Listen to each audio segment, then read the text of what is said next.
สวัสดีมื้อนี้มาเบิ่งคนน้อยเนาะว่าคนน้อยจะเฮ็ดจังไดเวลาที่แม่กำลังออกกำลังกายอยู่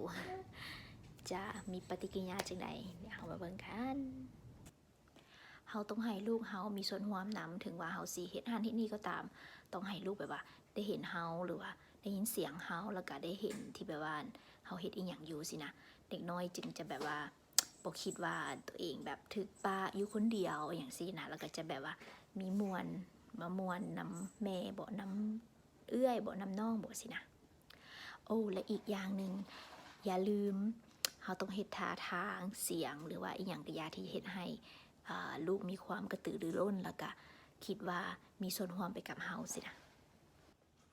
เอาเป็นว่าเฮาไปเบิ่งนำกันเลยว่าคนน้อยจะมีท่าทางจังไดในเวลาที่เฮาออกกำลังกายอยู่แต่ว่านี่มันจะเป็นคลิปสั้นๆเท่านั้นส่วนคลิปยาวหันแมนรอท่าตอนต่อไปเด้อแต่อย่าลืมกดติดตามได้ถ้าบ่อยากพลาดนะกดเลย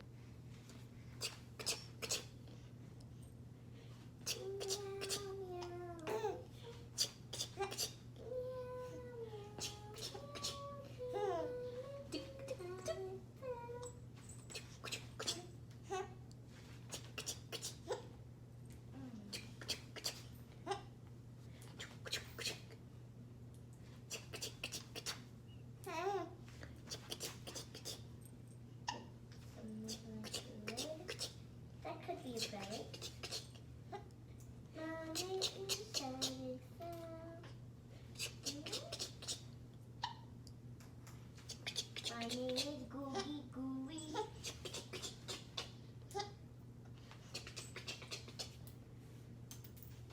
My name. Ew. Ew.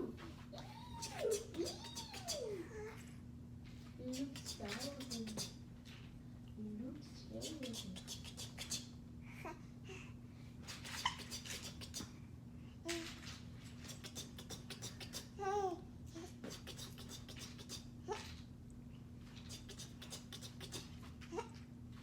สองสามสี่ห้าหกเจ็ดแปดเก้าสิบ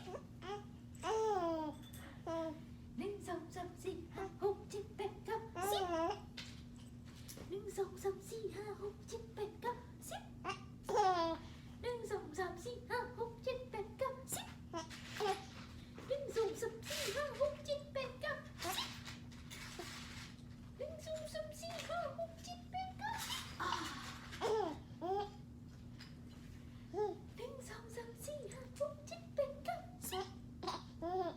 หนึ่งสองสามสี่ห้าหกเจ็ดแปดเก้า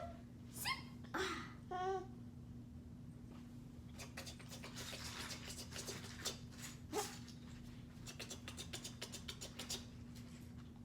หนึ่งสองสามหนึ่งสองสาม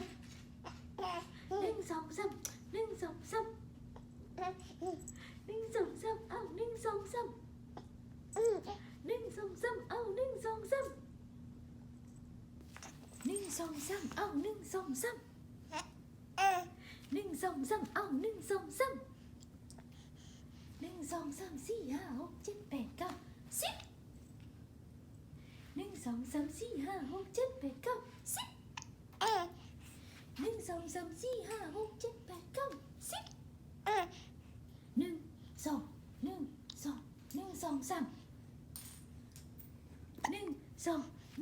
สามหนึ่งสองสามหนึ่งสองสามหนึ่งสองสามหนึ่งสองสามหนึ่งสองสามหนึ่งสองสามหนึ่งสองสามสี่ห้าหกเจ็ดแปดเก้าสิบหนึ่งสองสามสี่ห้าหกเจ็ดแปดเก้าสิบสองสามสี่ห้าหกเจ็ดแปดเก้าสิบหนึ่งสองสามสี่ห้าหกเจ็ดแปดเก้าสิบมันบ่พอวะหนึ่งสองสามสี่ห้าหกเจ็ดแปดเก้าสิบเอ้ยสิบแล้วอย่าทำเลย สองสามสี่ห้าหกเจ็ดแปดเก้าสิบ บ บอกให้อมมือเอามือลงเดี๋ยวนี้เลย เออ 1 2 3 4 5 6 7 8 9 10ไอ้เฮ็ดไวๆได้ปะนี้ได้1 2 3 4 5 6 7 8 9 10 1 2 3 4 5 6 7 8 9 10 เฮ็ดไว เอาเฮ็ดเลยเฮ็ดแล้วแม่แบบนี้เตะ1 2 3 4 5 6 7 8 9 10 1 2 3 4 5 6 7 8 9 10 1 2 3 4 5 6 7 8 9 10 ๆlittle ต baby บมือสม อุ้ยอุ้ย เร็วๆเย้เย้พอแล้วบ่ฮะ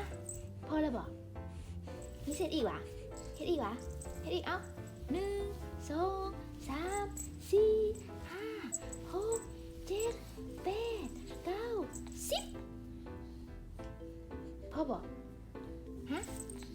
พอแล้วบ่ฮะพอแล้วบ่พอแล้วบ่อีหล่ะพอแล้วบ่ฮะยังบ่พอวะยังเสร็จอีกน้อยหนึงวะ1 2 3 4 5 6 7 8 9